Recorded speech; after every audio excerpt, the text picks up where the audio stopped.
So take a second and just think about the device you're using right now to listen to this deep dive. Hmm. Whether it's, a phone in your pocket or a laptop sitting on your desk, there is this tiny silicon brain inside of it. Right, the processor. Exactly. Yeah. And on that chip, there are billions, I mean, literally billions of microscopic transistors. It is honestly hard to even conceptualize that number. It really is. But here is the thing that absolutely blows my mind. How do all of those billions of tiny components actually connect to each other? Yeah, without crossing wires. Right. Without short circuiting and without just melting down entirely. I mean, if there were tiny electricians in there, they'd be working off of an unimaginably complex blueprint. Oh, absolutely. The logistics are staggering. So today we're actually looking at the digital equivalent of that blueprint. Yeah. We got our hands on the architectural documents for a Python library called PhysDesPy. Which is such a fascinating piece of software architecture. It really is. Oh. And it reveals exactly how these microscopic cities are wired. Yeah, we are basically stepping into the invisible world of VLSI. That stands for very large-scale integration. Right. Specifically, physical design automation. But to really understand what this specific library does, we kind of first have to look at where it fits into the broader timeline of chip design. Okay, let's unpack this. Let's lay out that roadmap for you. The whole process is essentially a 4-step journey. Right? Exactly. So step 1 is the net list. That's just your basic list of all the components that need to be connected. Just the raw inventory. Right. Then step 2 is global routing. Step 3 is detailed routing. And step 4 is the final layout. Yeah, and for this entire deep dive, we are zooming all the way in on that critical second step. Global routing. Yes, because that is where the really consequential decisions are made. Global routing determines the general path of every single net or wire through the entire chip. The best way I can picture this is to think about planning a massive cross-country road trip. Okay, I like that. So global routing is when you sit down with a big map and decide, like, okay, we're going to take Interstate 80 through Nebraska, and then we'll drop down into Colorado. Right, you're looking at the macro level. Exactly. You are choosing the major highways and the general regions you'll pass through. You are definitely not worrying about which specific lane you need to be in. Or where you're going to pull off to get gas. Right, that hyper-specific lane changing stuff. Yeah. That's detailed routing. That comes later. Global routing is strictly the big picture. And just like planning a cross-country trip, the algorithm has multiple competing objectives it has to balance all at once. Like what? Well, you want the shortest route to save fuel, right? Yeah. Which in chip terms means minimizing your total wire length. Makes sense. But you also have to arrive by a certain time, so that means satisfying really strict timing constraints. Oh, right. Plus, you have to avoid road closures or mountains. In physical design, those routing obstacles are called keepouts. Keepouts. Okay. Yeah. And sometimes, you have to use overpasses or tunnels to get past traffic, which brings us to multi-layer 3D routing. Okay, so now that you, the listener, know what global routing is, we need to talk about how a program actually executes it. The actual mechanics. Right.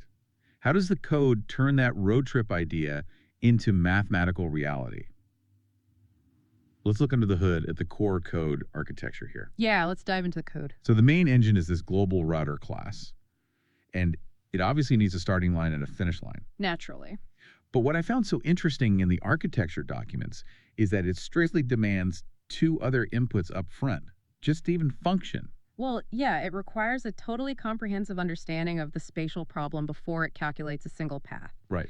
So it needs the source position, which is your starting point, and your terminal positions, which are the final destinations. Okay. But it also requires the keepouts, those physical obstacles it absolutely cannot route through. And it needs an integer called worst wire length. Worst wire length. Yeah, that serves as your maximum allowable timing budget. Got it. And to organize all these points in physical space, the developers used what's called a composite pattern. Which is a really elegant way to handle it. It really is. It lets the software treat individual objects and like clusters of objects uniformly. They built this global routing tree class that is entirely made up of individual routing node objects. Yeah, if you visualize it, it essentially looks like a digital root system spreading out from a seed. Right. You have the source node, which branches out to intermediate nodes, and then those finally branch out to your terminal nodes. And what's fascinating here is how the engine actually grows those roots. Because it isn't locked into just a single method, right? Exactly. The developers implemented a strategy pattern. Which It means a chip designer can modularly swap out the brain of the router on the fly, depending on exactly what their specific needs are for that chip. Oh, wow. Okay. Yeah, they have 3 distinct routing algorithms to choose from, and each one has a very different mathematical approach and a different computational cost. Let's break those down. So strategy number 1 is called route simple. Yeah. And as the name suggests, it is basically the most straightforward brute force approach. Very literal. It just draws a direct connection from each terminal to the nearest node that's currently in the routing tree. Right. And looking at the specs, the main advantage here is pure speed. The execution time is incredibly fast. It operates at a time complexity of big O of n times m. Which is nothing for a modern computer. Right. It Well- just multiplies the number of terminals by the number of nodes. It's a computational breeze for any processor. It is super fast, but it completely ignores the bigger picture How so? because it just connects to whatever is closest without looking at the entire board. So it results in a highly suboptimal total wire length. Obviously. It uses way too much material. Mm. You end up with these wires just crisscrossing everywhere and taking totally redundant parallel paths. Which means we need a smarter brain for the operation. Exactly. So that brings us to strategy number 2, which is route with Steiners. Now, this completely changes how the wire length problem is solved. Right. Instead of drawing direct lines between all these points, this strategy inserts shared intermediate paths. And these are called Steiner points. Okay, so how does that work in practice? Imagine you need to connect 3 houses to a water main. Okay, keeping with the plumbing. Right.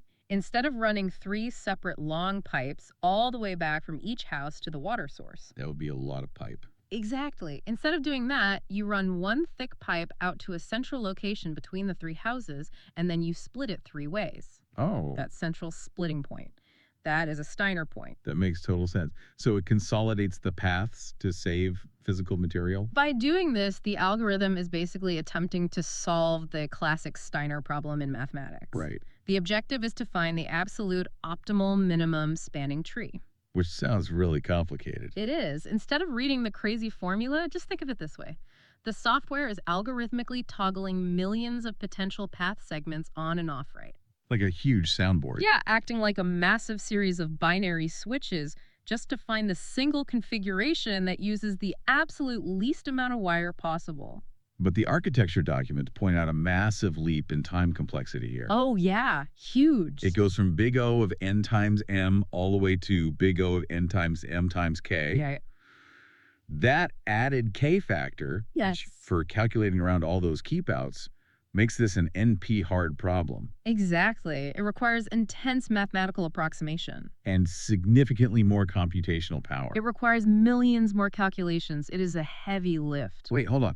I'm looking at this and thinking, if standard points give us the absolute shortest mathematical wire, we should just use that 100% of the time, right? You would think so. I mean, shortest wire equals fastest chip, Mhm. but the architecture includes a whole separate third strategy, which means my assumption has to be wrong. It is a logical assumption, but yeah, it's incorrect. Why wouldn't we just want the shortest wire everywhere? Well, this raises a really important question about the actual physics of microprocessors. Okay. There's a critical difference between optimal wire length and optimal performance. Wait, really? Yeah. Sharing a path via a Steiner point often means a signal actually have to travel further out of its way to reach a specific critical terminal than if it just had a dedicated slightly longer wire all to itself. Oh, because it has to share the road. Exactly.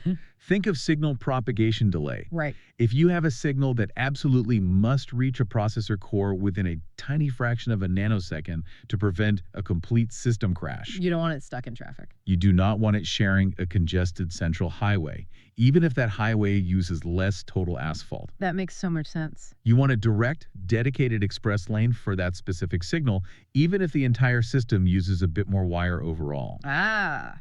Okay, so that's why strategy 3, route with constraints, was built. Precisely. It balances the total wire length against a predefined timing budget. And looking at the code, it uses a Greek letter, the alpha parameter, as a strict governor on the algorithm. Yeah, that alpha parameter controls the entire behavior of the router. How does it work? It essentially multiplies your worst allowable wire length by a specific decimal to create a totally rigid boundary. And the values a developer chooses here depend entirely on what they're trying to build. So what do those alpha values actually look like in practice?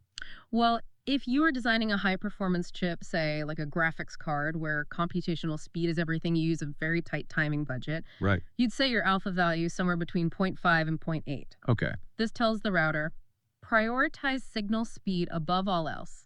Give critical signals their own express lanes, even if you have to use way more total wire to do it. Got it. And if you just want a standard middle of the road approach, I assume you set your alpha to 1.0. Exactly.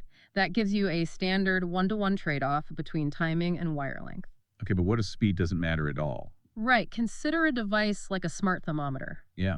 Blistering processor speed doesn't matter for that, but manufacturing cost and battery life absolutely do. Oh, so you want to save material. Yes, for that, you want incredibly relaxed timing. You push that alpha value up to 1.2 or even 2.0. Which tells the algorithm what? It tells it, take your time, share the highways, focus purely on minimizing the physical wire used so we save power and cost. That is brilliant. But so what does this all mean for the physical space on the chip? That's the million-dollar question. Because all these perfectly calculated Steiner points and alpha constraints are totally useless if the root tries to run straight through a brick wall. Right. And as we established, computer chips are not empty plains. They are incredibly crowded metropolitan areas. Which brings us to the physical reality the router must navigate, which are keepouts. The roadblocks. Exactly. As the algorithm attempts to draw these mathematical paths, it must constantly adapt to obstacles. Keepouts are predefined rectangular regions on the silicon that the router must completely avoid. What are they usually? They are usually pre-routed power grids or massive memory macros or even third-party IP blocks that have already been locked into place on the design. Basically, the digital do not enter zones. Yeah. But how does the code actually know how to dodge them without crashing the program? It relies on a really intricate interval checking system. Okay. In FSD's Pi, a keepout is defined by its coordinates on a grid. It maps out a bounding box, say, an interval on the x-axis from 1,000 to 1,500, and then a corresponding interval on the y-axis. So the router is basically constantly cross-referencing its map. Constantly. Within the router, there is this core method called find insertion point. Right. Think of it as a massive, continuous decision flow chart. As the algorithm traverses the routing tree and calculates a potential new path, it pauses. It stops. Just for a fraction of a millisecond. It projects an invisible bounding box of its own proposed wire and compares it against the intervals of all the millions of known keepouts on the chip. And if there's an overlap? If the wire's coordinates overlap with the keepout's coordinates even slightly, the algorithm actively skips that entire computational branch. Oh. Yeah, it prunes the logic tree to save processing power and immediately begins looking for a detour around that bounding box. Okay, let's go back to our cross-country road trip analogy. Sure. Dodging massive keepouts in 2D space is like having to drive miles and miles out of your way just to get around a huge lake. Right, a massive detour. And that detour is going to completely ruin your alpha timing budget. Oh, absolutely. The signal's going to be late because the wire is suddenly way too long. So what's the solution? You build a bridge. You take to the skies, Sure. you stop restricting yourself to a flat map, and you start utilizing vertical space. Yes, this is the 3D extension of the router. Right. Because modern chips are not just a single flat layer of silicon, they actually consist of multiple stacked layers of metal routing tracks. Here's where it gets really interesting. To understand this 3D pivot, we have to talk about Manhattan distance. Yeah, that's the core concept here. It's called that because it's the math of a taxi cab driving through a city grid. Right. In a city like Manhattan, you can't just drive diagonally through a skyscraper to get from point A to point B. Right, you have to stay on the roads. Exactly. You have to drive along the grid, counting the horizontal blocks and then the vertical blocks. But when we expand into multi-layer 3D routing, we add a third variable to your taxi cab fare, which is the elevator ride up to the next floor. The z-axis. Exactly. We add the z-axis, which represents the different vertical metal layers of the chip. And in physical design, that vertical elevator is called a via. Yes, a via. It is a microscopic vertical column of metal that connects a wire on one layer to a wire on the layer above or below it. And if we connect this to the bigger picture, the payoff for using vias is honestly staggering. How much does it help? Well, imagine you are stuck on a single 2D layer and you're trying to snake around a massive keepout block. Right. You are taking a huge meandering detour that severely penalizes your wire length and your timing. But if you use an efficient 3D via hub, literally just popping up a layer, running a shorter direct path straight over the obstacle, And dropping back down the math changes entirely. By utilizing that z-axis to hop over obstacles, the architecture notes show you could achieve roughly a 50% reduction in total wire length compared to a heavily detoured 2D path. And a 50% reduction is a profound optimization. Half the wire. Yeah, less wire means less resistance, less power consumption, and a much, much faster chip. But as you stack all these features, 3D via hops, Steiner optimization points, alpha timing constraints, and keep on interval checks, the mathematical complexity becomes astronomical, It really does. It becomes almost incomprehensible. which honestly leads to a really practical problem. How on earth does a human engineer actually verify that the algorithm isn't just drawing a plate of digital spaghetti? Yeah. I mean, with a time complexity of big O of n times m times k, Yeah. it's doing millions of calculations a second. Mhm. A human can't just read a text file to check that work.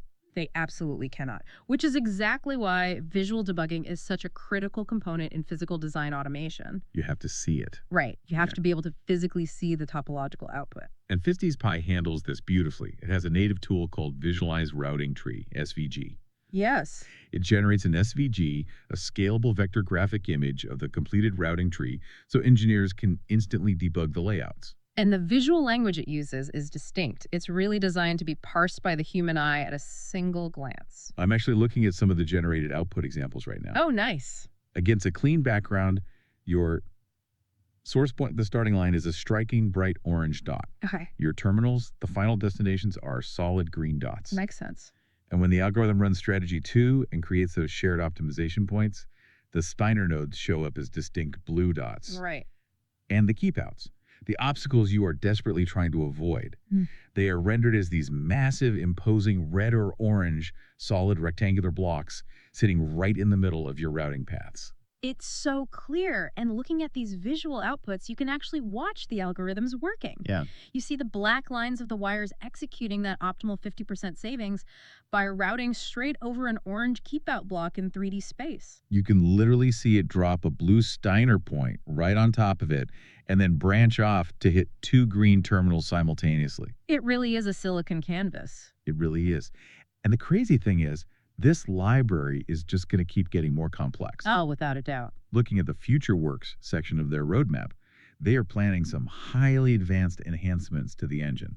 What's next on the list? First up is congestion-aware routing. Okay. Right now, we've only talked about distance and timing, but congestion-aware routing means the algorithm will evaluate track usage. It's like checking your Maps app for traffic before taking a highway. Right, because the algorithm evaluates the channel capacity. Exactly. If too many individual nets are trying to squeeze through the same narrow corridor, it creates a physical bottleneck. A traffic jam. Yeah.